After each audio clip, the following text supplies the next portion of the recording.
Nima sababdan yosh bolani qarovsiz qoldirib bo'lmaydi? Tabiiyki buni asosiy sababi yosh bola o'ziga jabr yetkazishi mumkin.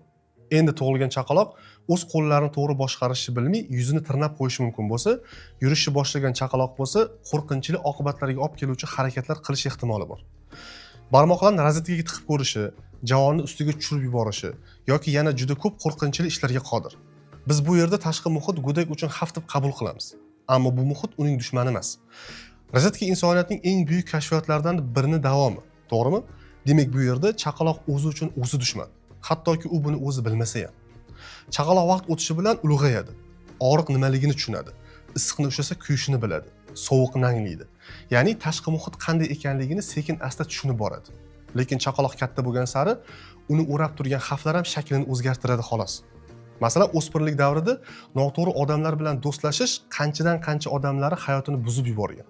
Bu to'g'ridan-to'g'ri jismoniy xavf bo'lmasa ham, bu ham xavfning bir turi. Ulg'ayishning cho'qqisiga chiqqan inson deb kimni ayta olamiz? Bu albatta ongli hayot tarzini tanlagan inson. Ongsiz qaror qabul qilgan inson bilan mavzuyimiz boshida gaplashgan chaqaloqqa deyarli farqi yo'q. Avvaliga bu oddiy xavflarni ko'ra olmaslik bo'lsa, keyinchalik tushunish qiyinroq bo'lgan xavflar paydo bo'ladi. Shu o'rinda tashqi muhit bizga xavf tug'dirsa ham, u hali bizning dushmanimiz emas. Yagona dushman bu o'zimiz. Ongli hayot kechiradigan inson bo'lsa, birinchi navbatda o'zini o'zidan qutqarishga harakat qiladi. Keling buni bir misol bilan tushuntiraman. Aytaylik, siz shakar rad etdingiz va bugundan boshlab keyingi 30 kun ichida shirinlik iste'mol qilmaslikka qaror qildingiz. Qaror qabul qilganingizda ishtiyoq va ishonch juda ham yuqori bo'ladi. Lekin bir necha kun o'tgach, qaysidir kuni tushlikdan keyin kayfiyatingiz yo'q. Eng muhimi o'sha qarorni qabul qilgan kundagi ishtiyoq ham yo'q. Shu payt oshxonani qaysidir joyida shirinlik ko'rib qolasiz. Kayfiyat yo'q, ishtiyoq ham yo'q.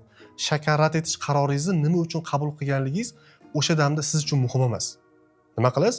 Yuqori ehtimollik bilan bu holatda orqa oldingizga qaramasdan o'sha shirinlik yeb qo'yasiz. Natijada strategik xato qildingiz va o'zingizni o'zingizdan qutqara olmadingiz. Strategik xato shundaki, o'zingizga o'zingiz dushman bo'lishingiz mumkinligini bila turib, 30 kun ichida bir kun ishtiyoq pasayishini oldindan bilgan holda uyingizda shirinlik qoldirganingiz. Bu katta xato edi. Siz inson tabiatini bilgan holda o'zingizga xiyonat qilishingizga sabab bo'lishi mumkin bo'lgan barcha xavfni oldini olishingiz kerak edi. Masalan, chekish ijtimoiy aloqalardan kelib chiqadigan odat. Siz hech qachon atrofida chekuvchi bo'lmagan inson o'zidan o'zi chekishni boshlaganini ko'rmaysiz. Bu 100%. Qanaqadir istisno bo'lsa, u odam ruhiy kasal bo'lishi mumkin. Normal odam hech qachon o'zidan o'zi hech kimni ta'sirisiz chekishni boshlamaydi. Endi chekuvchi chekishni tashladi deylik. Yana inson tabiatiga qaytib kelamiz. Chekishni tashlagan inson o'zi zo'rg'a chidab yuribdi va uni chekadigan o'rtoqlari choyxonaga chaqirdi. Bu choyxonaga bordi. Yengil, qulay atmosfera, hamma yaxshi, yoqimli suhbat quryapti. Va shu joyda ichidan bitta sigaret chiqaryapti-da, o'sha chekish tashlagan insonga sigaret taklif qilyapti. Nechta odam bu taklifni rad qila oladi? Juda kamchilik. Yana o'sha gap. Dushman bu yerda u do'stingiz emas. Dushman bu yerda o'sha insonning o'zi. Chunki u bu vaziyatga o'zini o'zi olib keldi.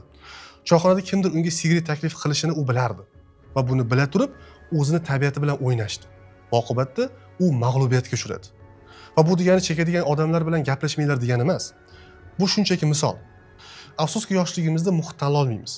Ammo oqibatiga baribir mas'uliyat olishimiz kerak edi va buni ustida ishlashimiz kerak. Lekin birovlarga tanqidiy nazar bilan qaramanglar. O'zingizlarga qaranglar, lekin birovlarga emas. Nafaqat bu misolda, balki boshqa juda ham ko'p misollarda ham. Xullas, to'xtagan joyimiz. Inson katta bo'lgan taqdirda ham, ongli bo'lgan taqdirda ham o'zini asosiy dushmani bo'lib qolaveradi. Shakardan voz kechish, sigaret faqatgina bu bir misollar edi. Ammo hayotda bunaqa holatlar son sanoqsiz. Iroda kuchi qani deyishingiz mumkin. Iroda hech qayerga ketmadi. Oldin ham kerak edi, hozir ham kerak. Bugun gaplashganlarimiz bu strategiya. Odamlar ko'pincha ko'proq iroda kuchi kerak deyishadi va ular haq. Ammo faqat unga tayanish xato. Biz mashina emasmiz. Charchaydigan, shubhalanadigan, his-tuyg'ularga beriladigan tirik odamlarmiz. Ongli hayot nafaqat iroda, balki himoya mexanizmini talab qiladi. Iroda kuchi bu yoqilg'i. Mexanizmlar bo'lsa, yo'lni yo'qotmaslik uchun xaritadir. Va bu o'z tabiatimizni tushunishga harakat qilar ekanmiz, o'zingizga 3-shaxs nuqtai nazaridan qarab ko'ring. Tasavvur qiling, siz o'zingizni film qahramoni sifatida ko'ryapsiz. U telefonga qo'l cho'zdi. Ish o'rniga o'yin o'ynayapti. Odamlar bilan noto'g'ri gaplashdi. O'ziga voz kechishga va'da bergan harakatlarni qaytardi. O'ziga bunday qarash harakatlarni his-tuyg'ularsiz tahlil qilishga yordam beradi. Nega u buni qildi? Nimaga undadi? Balki u charchagan yoki tayyor emas edi. Buni qarash odatlarning naqshlarini sezish va zaif daqiqalarni oldindan bilishni o'rgatadi. Ushbu video Maqsad klub yopiq hamjamiyatidan olingan. U yerda biz bu kabi zamonaviy insonga muhim bo'ladigan ko'plab mavzularni tahlil qilamiz. Tanish bilish bu kapital. O'z-o'zidan kelib qolmaydi. Pul o'z-o'zidan kelib qolmaydi-ku, bu ham xuddi shunaqa. Moliyaviy kapital tiyinma-tiyin ishlab topilsa, tanish bilish ham bitta-bitta kontaktlarni yig'ib topiladi. Qadriyat va prinsiplarni tushunib yetib, biz bugungi ko'nikmamizga yetib kelamiz. Bu shaxsiy standart. Qadriyatlar umumiy biz ishonadigan ideallar, g'oyalar bo'lsa, prinsiplar o'sha ideallarga asoslangan hayotiy harakatlar modeli. Va bundan tashqari boshqa bir nechta yo'nalishlarda rivojlanamiz. Hormanglar, maqsadchilar qalaysizlar. Bir oy o'tdi, mana yana qaytib ko'rishyapmiz. Davlatlar xalq tomonidan saylangan hukumatlar tomonidan boshqariladi degan tushuncha demokratik jamiyatda tamal toshi hisoblanadi. Men doktor Akbar Shoh, urolog, andrologman. Bugungi videomizning mavzusi ozish bo'ladi. Fikrlash qanday jarayon va ezoterik fikrlash qanaqa, ekzoterik fikrlash qanaqa degan savolga javob berishimiz kerak. Agar siz o'zingizni bizni g'oyadoshimiz deb o'ylasangiz va birgalikda rivojlanish niyatida bo'lsangiz, unda sizni hamjamiyatimizda kutib qolamiz. Klubimiz oylik obunasi 88 ming so'm. Obuna ichiga shu kungacha kanalda joylangan barcha ma'lumotlar kiradi. Bu kurs emas, bu ijodimizni qo'llab-quvvatlash uchun imkoniyat. Bir maqsad atrofida birlashganlar aql bovar qilmas kuchga ega.